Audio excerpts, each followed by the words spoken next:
Welcome back to Shifting with Anika. This is part 2 of me shifting to my Yandere family DR. So what happened a little bit after we were in the trip, I'll go back to this. Near the end of the trip is that Dad's co-worker came with us to, to chat. I don't know what the hell they wanted. And they followed us, and the mom, she took us to a more private place, and then, chop. After that, we were pretty much evading police. Not something very, grand, we were just getting out there before the police could do something or identify us. By the way, flying around is really nice because in my CR, I never got to fly outside of the country or in the country, to be honest. Now, there's a lot going on.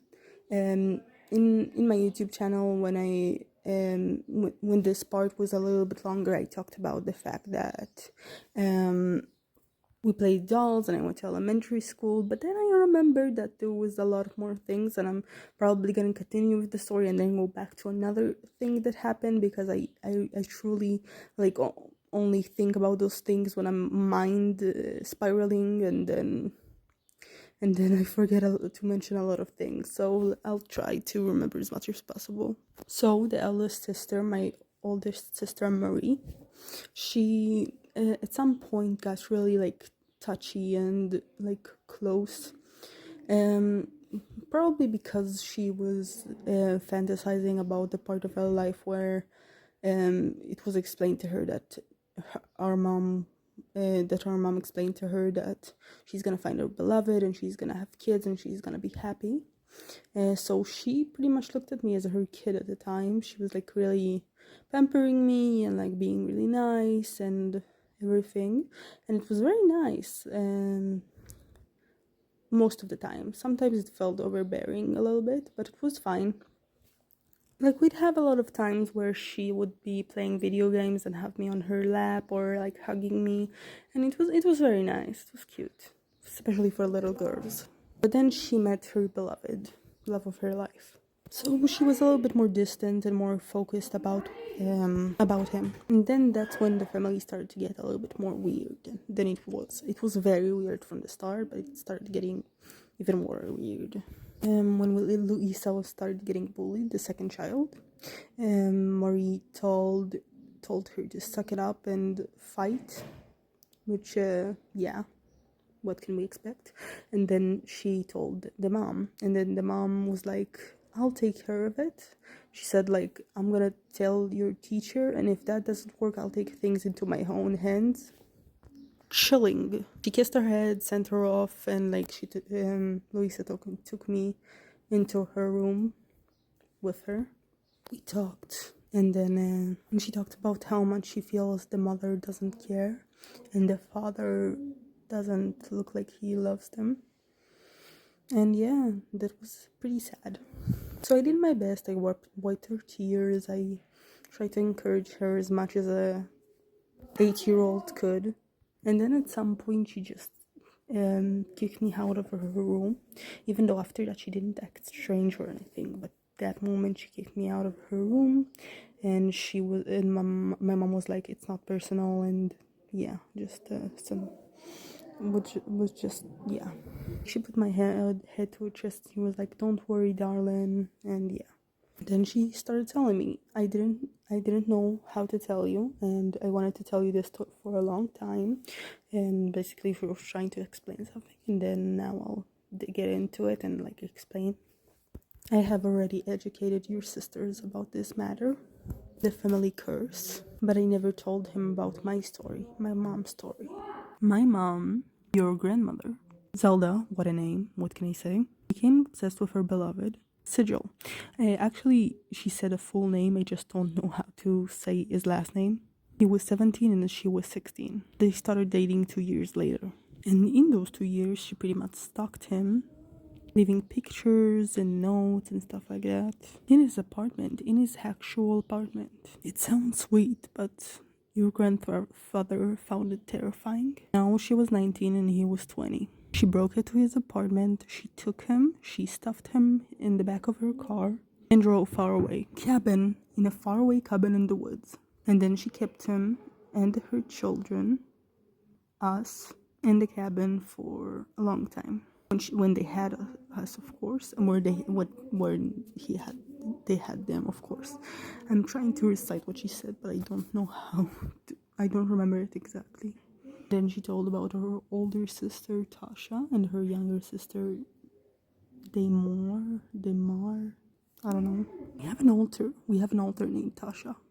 I don't know. I don't think it's related to anything, but we have an altar named Tasha. And suddenly we have a Tasha in this decided reality. I don't know if it has to do with anything. I think the sister's name was Demure. Demure? And then there was this, the grandmother ran away and the grandfather went away. And he ran away, and then it was like a little family adventure of getting him back. And like she said we'll never get those years back, which is something that I heard in an ASMR before, which is really cool.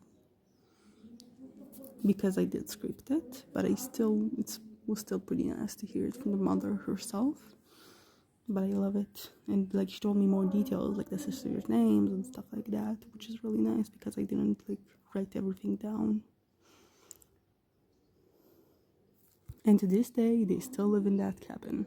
Just not the kids. The kids ran away, let on with their lives. Want to know when his chance to run away was? Basically when they were going to visit family because she trusted him enough to go to family, which is also one of the reasons that my mother, was so obsessive and like about not letting him go. The kids moved on pretty quickly after that. They got married and did stuff. The mom got married to a sweetheart, and I remember just like how her eyes had a lot of joy in them. She kissed my head and my cheeks and just sent me to sleep. Now, me and my sisters, at least before Marie fell in love, we used to play dolls. It was very funny because, it was more twisted because that's the only thing that those children knew about twisted love. Or overbearing love, I guess. I don't know how people see it. So it was very funny to play together dolls because there was cheating, there was horrible people, it was very funny. Very funny. Like, it doesn't sound funny, but it's very funny. Kids have weird ideas. So Marie pretty much left us to rot, especially when I got to high school where she was already an adult. Just pretty much left us. She still visits, still gives us cards and stuff like that, but it's still very sad. Luisa currently still lives with us, and I'm talking about the timeline that I'm already 16 when it comes to when Marie went out and stuff like that. When me and my sister started to get more distant, that's when I turned to my cousins.